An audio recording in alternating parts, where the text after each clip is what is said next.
Hello, okay, yeah, so this is chapter 10 and 11, because chapter 10 is like such a tiny chapter that I just thought, why not include chapter 11 as well? Like, chapter 10 is like 300 words, yeah, literally. But then chapter 11 is 2,000 words, so pretty long.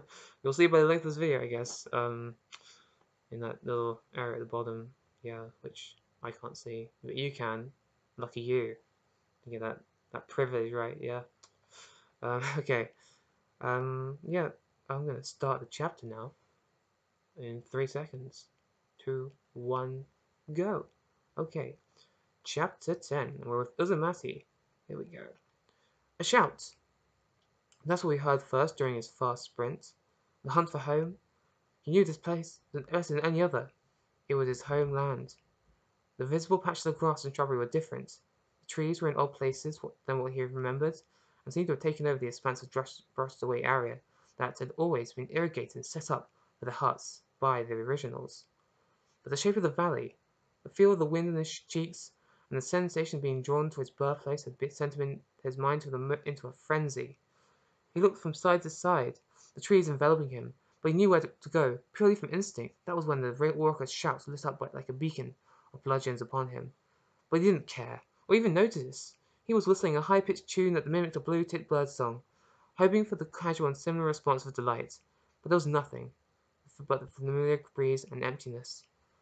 He slowed down, aware of the human dangers out there. He was far too concerned to see the shape of something grey, poking out from between the leaves. Rustling through the bushes, he emerged to see a gigantic grey and white structure. It would have startled him more, had he not already become accustomed to new and ridiculous things. But this thing, whatever it was, stood 20 meters high and 50 meters wide. It was directly upon the land he had grown upon, and this overwhelming domination of something so ugly and bland twisted his inside into what was close to rage. He heard the snap of a bush and turned. He saw two men staring at him. One, like in the colour of the night, the other was a pale skin with pretty dark hair. They spoke in a language that he did not understand. They looked scared, confused more than anything, but Uzumaki sensed something seriously odd about them, and then that overwhelmed him. Okay, and that's the end of the chapter, so yeah, pretty short. Wow, literally under 3 minutes, okay. So yeah, I'm gonna do chapter 11 now. Before I get into chapter 11, just want to make like a mini disclaimer. Um, some of the views in this chapter are kind of well, some of the statements are kind of like maybe a bit shocking to some people. Just wanted to say that they're part of like a dystopian viewpoint, dystopian community, rather than a real community. It's not like they're my opinions or anything. I'm just trying to reflect character behaviors and what I think that they would like in certain dystopian, non-real communities that maybe could happen in the future, just to make the story a bit interesting. And yeah, so hope if you do get offended, hope you forgive me. I'm gonna try. Yeah. So here we go. Let's go with chapter 11. Yeah, it's a pretty long one, but here we go. Eula typically had charged ahead in a garish running style, while Dante, was left, jogging in what felt like the last marathon on Earth.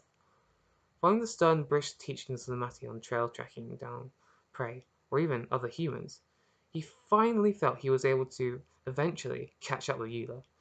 Dante had quickly learned the gist of trail hunting, despite not even being able to speak the language of Uzumaki. It was just about spotting the right clues on the ground.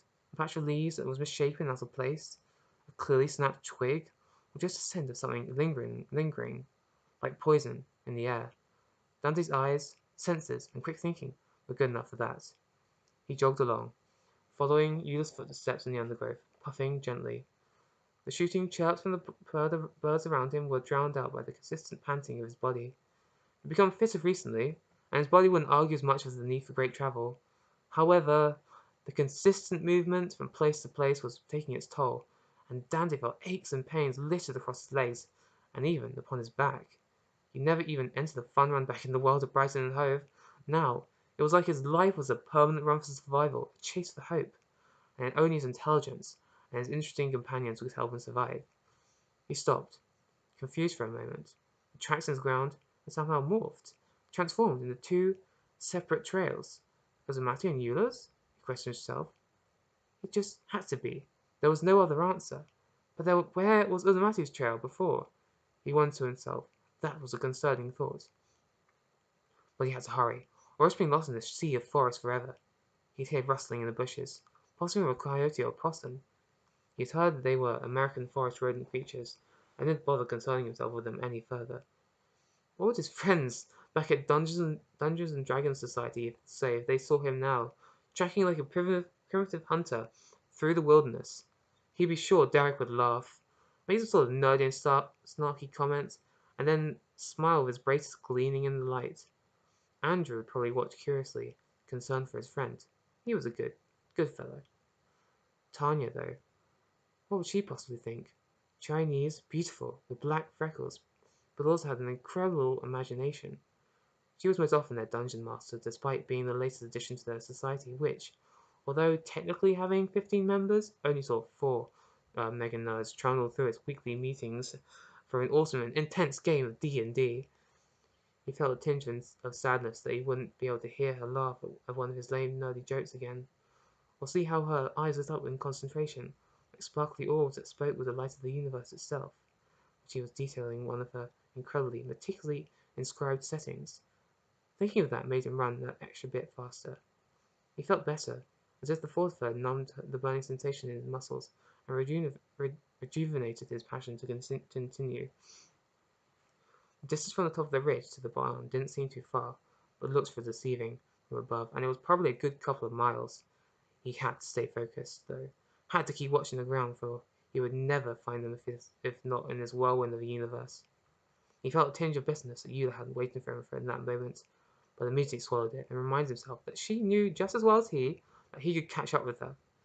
Eula wasn't a bad person, just out of touch with what he had expected from another human being, and that was perfectly understandable. He was just thinking about this, when the sight before him made him halt like a statue in horror. 2 people were ahead of him. One had an Asian appearance, but was a tough, because his skin was blacker than any Asian he had met before. The other, a woman, had green hair that seemed to shine with flickering flames. They looked just as shocked as he to see him. He realized in that moment that the foot tracks belonged to these 2 individuals, not Eula or Izumati.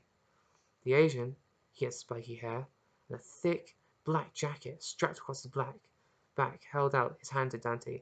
It glowed with a blue sort of energy. Its facial expression changed from shock to understanding, and a relaxed posture began to take form. His companion, the girl, swept the long green hair to her side as he looked at the man for advice. Seeing him relax, she did also. Then she smiled at Dante. Dante, unsure whether to run or smile back, stood there awkwardly. He scanned the surroundings, looking for an escape. The trees were closed in, but though they wanted to chase him, he was already far too out of breath to get much further. These 2 looked fit as he watched the bulging muscles of the Asian now striding towards him. "Where are the other 2?" he asked in a strange monotone voice. "Your companions," he added. He looked down at Dante from his height, at least 7 feet. Dante was astonished. "I was tracking them. I don't know." "Typical, incompetent admit anything sophisticated," the little woman laughed with a barking effort. She sounded British, but with an air of Eastern European mixed in, as if all the accents of the Baltics were poured into a cooking cauldron, along with the British accent, and stirred till it formed a brand new dialect and form entirely. The dark Asian made no notice. "People call me Zongu. I am from Australia in the year of 2719. People of her world call her Raichi. She is from England and Wales in the year 2259. He pointed at the woman behind him, who was still smiling warmly at him. "I'm Dante. 2018, United Kingdom," he told both Zongu and Richie, still totally engulfed in Zongu's shadow. "How did you know about my companions?" he asked. "I scanned your memory quickly. I must check if you are a hostile human or not. Your world is perverse and old, but acceptable. We can help you find your companions. Please do not make any noise while I do this." He pressed 2 fingers to his temple and shut his eyes, concentrating deeply. the lines between the eyes creasing ever further as he concentrated. Then he opened his eyes. "They are this way," he told Dante. "Halt, halt," the woman said crisply to both Zongu and Dante. "Why are we perfectly helping this human? We meant to be gathering supplies and actually getting resources ready." Zongu complacently turned his attention towards a much smaller Reichi. He took 2 steps towards her.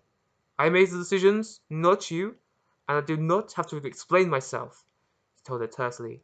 He made each syllable sound like an iron clout slamming down. She strode forward and slapped him hard to his cheek. It wasn't a simple arc upon the face, but more like a hard vertical smack palm. She had to stretch her arm up high to reach his face. "Where I live, women make the community decisions. Men do not have the emotional capacity to make decisions related to the community." She was still smiling. There were now piercing bolts of lightning crackling in her eyes. Zongu nodded. He didn't seem fazed by the smack whatsoever. He merely stared back hard at the woman in front of her. "Yes, in my land this is the same. But the women here are bigger than the men. The biggest is the leader. You?" He looked down at her. "You are a little midget the woman I know could use as a stool." Pfft. He shooed her away as if he were a fly, as if she was a fly. She made a kind of scowling gasp at that. The smile wiped off her face. She took a step back, eyes bulging at the shock, mouth gaping open. "You do not talk to me like that," she hissed.